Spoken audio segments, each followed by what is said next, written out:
ते programme LHDP Indus consortium जे सहकार सां रखियो आहे। इहो सिंध में बुनियादी तौर ते ताज़ो ई सिंध सरकार सिंध वाटर पॉलिसी मंज़ूर कई ऐं उन वाटर पॉलिसी ते ॻाल्हि ॿोल जे लाइ ऐं उन जी ॼाण जे हवाले सां ही प्रोग्राम आहे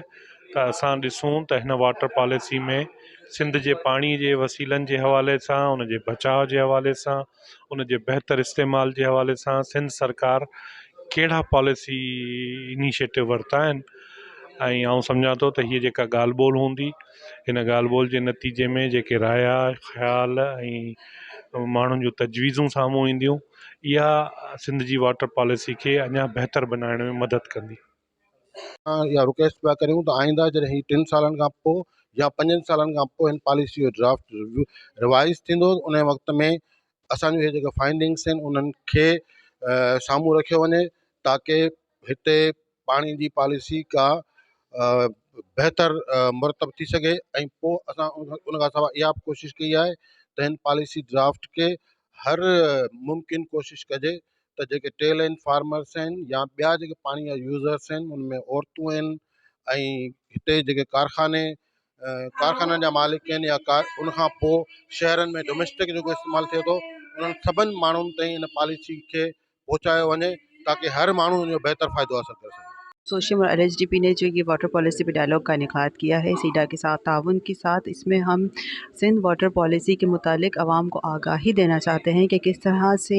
पानी की इंतज़ामकारी का काम दिख रही है सिंध गवर्नमेंट और किस तरह से हमें किसानों को, वाटर एसोसिएशंस को और सिंध को वो बेनिफिट करते हैं इस वाटर पॉलिसी के मुताबिक।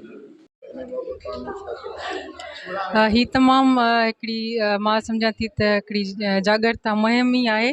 जंहिंमें औरतुनि जो शमूलियत आहे जेका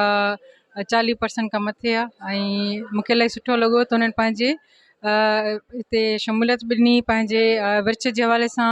उन में पॉलिसीज़ में शामिलु थियण जी लाइ उहे सलाहूं बि ॾिनियूं ऐं उन्हनि खे ख़बर पई त हीउ पाणी जेको आहे असांजो इंसानी ज़ियाफ़ो आहे ऐं इहो केतिरो अहम आहे। इन ते पाण खे सभिनी खे इज्तिमाही तौर ते गॾियल तौर ते हिननि खे अॻियां खणी वञणु खपे। जीअं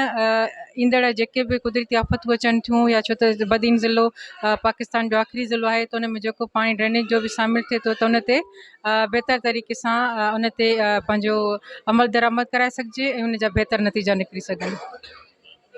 अॼु जेमखाना हाल बदीन में LHDP पारां हिकु मेड़ाको कोठायो वियो